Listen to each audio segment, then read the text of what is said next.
And Larry Seacamp from Seacamp Industries Manufacturing, who manufactured at one point the 32 Seacamp.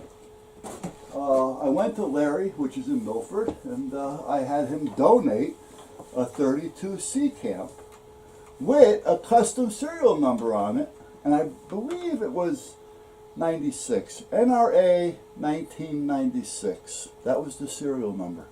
And we raffled that off at the banquet, the NRA, Friends of NRA banquet, to help raise funds. I picked up a lot of good stuff for them to raffle off. It was a very successful raffle dinner, and it worked out quite well. So I do support them, but they give us nothing here. If the NRA has to spend money to defend your rights, and they feel that it's going to cost them a few bucks to do so, they won't do it. They'll send a couple of volunteers in to give pep talks to the gun show, to the gun clubs. And I've had that. All right, they'll come in, and I forgot her name now, but I met up with her here over coffee, and she says, you know, can you introduce me to your gun clubs, blah, blah, blah, blah, blah. So I brought her to the club meetings, and she did like a 15-minute spiel with answers and questions. They were asking questions that she wasn't qualified to ask at times. Luckily, she had well, actually it was Tom, a friend of mine that I have coffee with all the time. Tom was with her, and he's also NRA. And you know, he helped out a little bit, you know, with answering some of the questions that she couldn't handle. But other than that, we don't get any support here from NRA. Now you guys, like I say, down south, Midwest, to where your gun laws are just like basically none to ours. The NRA doesn't mind kissing your ass, you know, and saying, we're here for you. Because they know whatever it is, the chances of spending little to none and 90 to 100% that they're going to get it, they don't mind. And there's a big membership there. So it justifies the cost. Well, here there isn't a big membership. I think we got maybe, I forgot what it was. I think total, we got about 500,000 licenses out. But now you got to remember, some of those die. You know, they're not all there. They just keep going. They don't reissue numbers. So therefore, you know, who knows what we actually have. And not everybody joins the NRA. And a lot of them are backing off the NRA. Why should I give you money? This is what they're saying. And we have nothing here. We can't buy AR-15s anymore. Only in .22 form. You know, nothing over 10 rounds. Okay. You can deal with that to a point. It got to a point to where you can't even buy ammunition without a permit. I mean, it's just getting worse, worse, and worse. And they're trying to, and they got it locked up so that if your neighbor thinks you're a nut, she can have your guns taken away, he or she. If you get in an argument with somebody, you can have your gun taken away. You know, even if you haven't got it on you. I mean, it's nuts. Storing. They want it so that you can't even wear your gun in your house if there's a child in the house. It has to be taken off your persons and locked up. Come on, this is your own home, and they're telling you what you can do and can't do. It's not like you're just laying it down on the kitchen table and say, have at it. You have it on.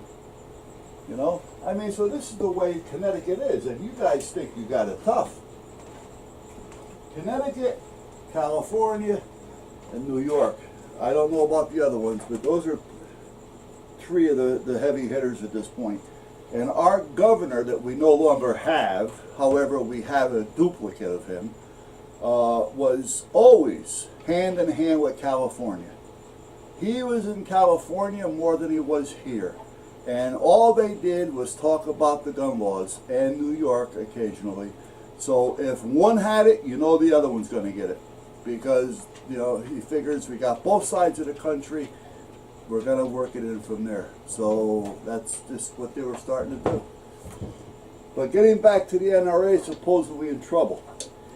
Is it a ploy? How can they be in trouble unless they're overspending? They're overpaying. If you're working for the NRA, I would think you're not going to be making a $200,000 salary. You know, an average salary. Well, what's average nowadays? I don't know. What's a construction worker make? 60,000 maybe? 70,000? Well then, okay, that's fine. I can deal with that. But when you start getting higher than that, and you start getting $30,000 Christmas bonuses, and you start getting clothes allowances, get off it. Where do you go to work and they start giving you suit and ties? You know? If that's what's going on, it's time to reorganize the whole thing. Get rid of them. Because if you're there to do what you supposedly are doing to protect the Constitution, the Second Amendment, and our rights, you shouldn't be looking to make a really comfortable living.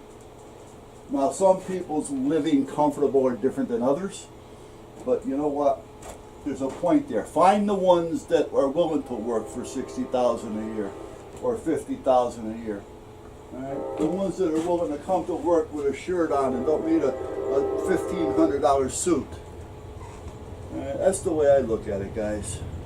So the NRA, is it a ploy? Because now you say everybody with NRA say, oh shit, the NRA is going broke. You know, we better hurry up and send money in and support them, because if we don't have the NRA, we're lost. Well, basically we are. If we don't have the NRA, we're basically screwed. You know, I mean, we have a couple of little places. You know, we have a Connecticut-based gun right operation going, which is pretty good. I got to give them credit, because they're the only ones that are doing anything. But for most part, you know, without them, NRA that is, we're in deep shit at times. So now what happens? The members start saying, oh God, give me a checkbook. Here's $100, here's $100, here's $100. You do this times, you know, hundreds of thousands of people. They just raked in a lot of money by crying wolf. So is it that? You know what I mean? So I'm not a big fan of them, like I said. I still teach their course, and you know, I maintain membership. It doesn't cost me a lot. I don't buy life because I don't care about lifetime member. I do 3 years at a time, and that's all I'm concerned about. I don't care about anything else.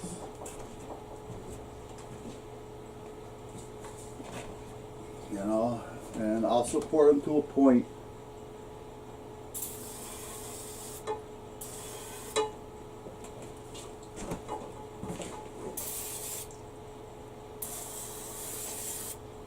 I think once I get this running, I'm going to have to power wash it. So.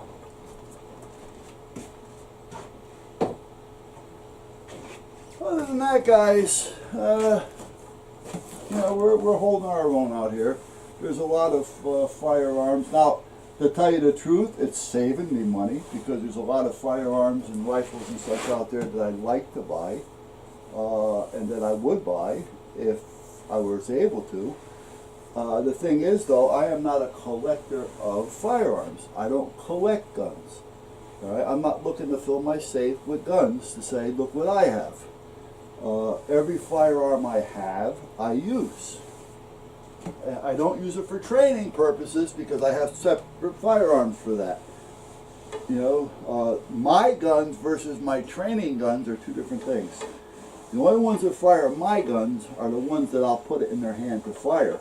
Like my wife or a very good friend that I know and trust to know what they're doing. And that gun is only going to be in their hand when I'm there. I'll never let anybody borrow a gun And yes, that happens. I know somebody that let somebody borrow a gun. They lost track of one another, and now this guy's walking around with this other guy's gun. The other guy doesn't want to report it because if he does, he's getting a friend in trouble. But at the same token, if the friend does something with the gun, the other guy's in trouble. The gun owner's in trouble. So, you know, like I say, don't lend your firearms, even to good friends. A good friend won't ask you. All right. I mean, if he's with you and you're going to go hunting or something, again, I don't believe in hunting. That's a different story. You're going to the range, he wants to use your firearm, that's a different story if you want to let him. Again, I have people I go to the range with that I won't let touch my guns. My guns are my guns. That's all there is to it. They cost me a lot of money. It's not being selfish. You know, a gun has a lifespan, just like anything else.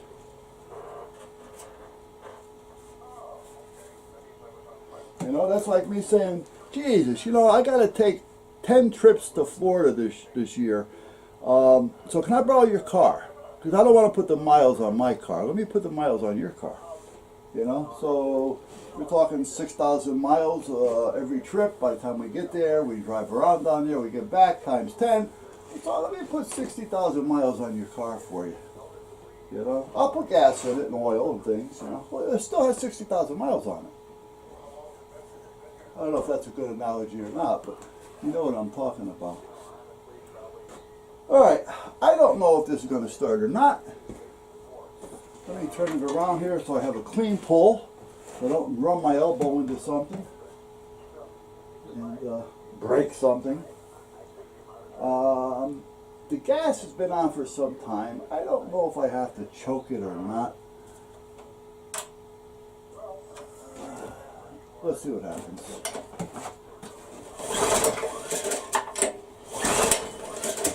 No. Still feels like it isn't getting any spark. This thing usually cranks right over.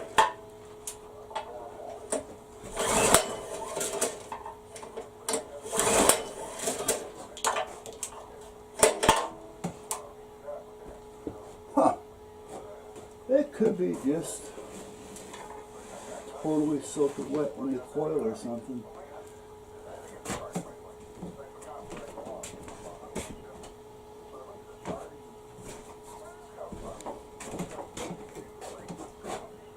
I don't know if you can hear the radio or not, but there's a guy on there right now, it's 2 meter, and goes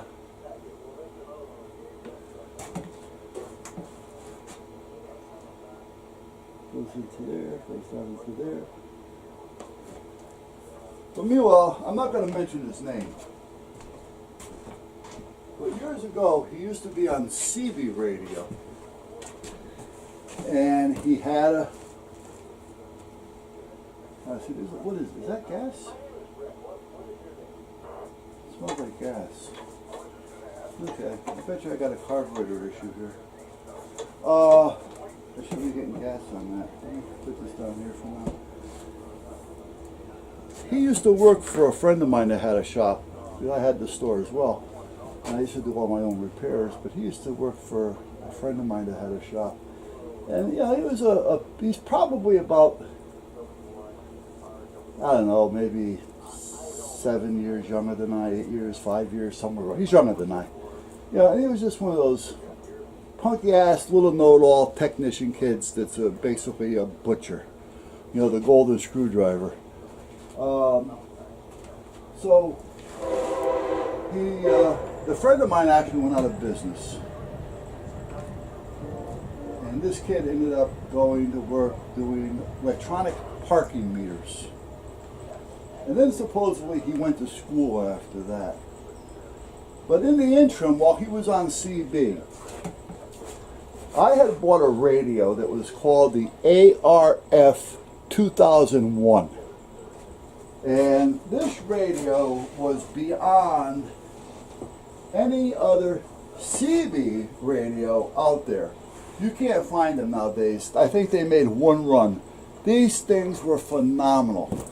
You wouldn't believe the way this radio was put together, inside and out. If you can look it up, ARF 2001, and actually see the inside of that radio versus the inside of any other radio, and I mean any other radio, you'll see what I mean.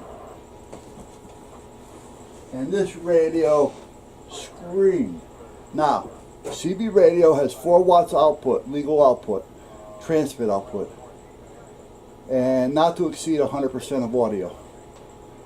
Well, this had a switch on it called SAM. What the switch was, it was like a speech processor. When you're talking, your signal goes up and down, a little bit, a lot, a little bit, a lot, stuff like that. What a speech processor does is it takes the lows and it keeps it up high, so it keeps it nice and level.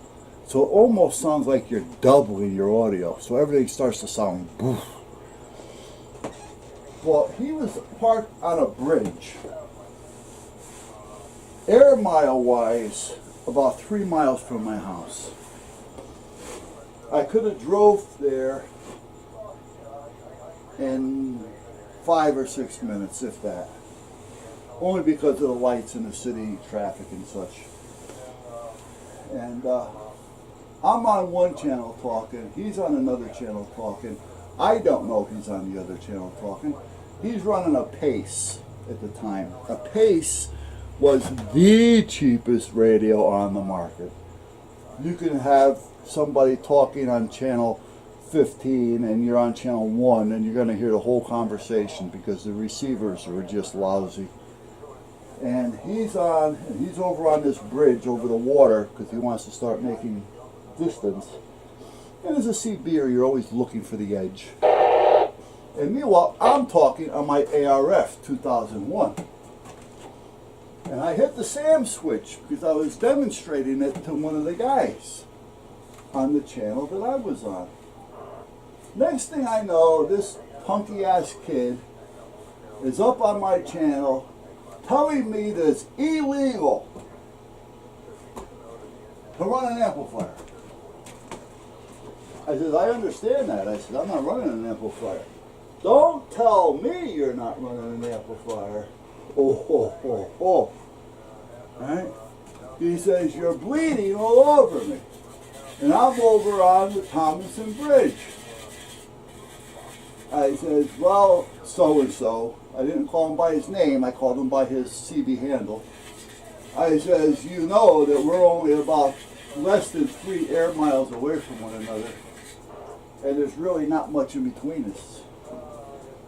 So that has a lot to do with it. Well, see, he's remember, an ex-technician. And he is getting into it. I don't want to hear it, blah, blah, blah, blah, blah, blah. When you hit the switch, I can hear the difference. I says, it's a speech processor. Do you understand what that is, technician? And he's going on and on and on. I says, if I hear another peep out of your ass, I'm going to come over there, I'm going to beat the shit out of you, then I'm going to hang you over the fucking bridge. Excuse my language. Well, he shuts up after that. About 3 or 4 weeks later, somebody that was at my house that knows him, doesn't, hang with him, but he knows him, and he sees him occasionally at coffee breaks and stuff like that, ran into him and said, there's no amplifier. He was telling you the truth. He says, on both parts. If you kept it up, he was coming over to beat shit out of you and then throw you over the bridge. Right? So he calls me on the radio and said he'd like to see the radio. I said, I ain't got time for you. I ain't got time for you. I said, when you grow up, I says, let me know. Then I says, maybe we can talk. Well, I lost track of him after that. Last year I get on 2-meter ham radio, I hear the voice. Now it's been like 40 years or better. Alright, 40, 45 years. I got on the radio, I called him by his call sign, and I said, by any chance, you sound familiar. Does the name blah blah, which was his CB handle, it wasn't blah blah, I'm just using blah blah, ring a bell to you?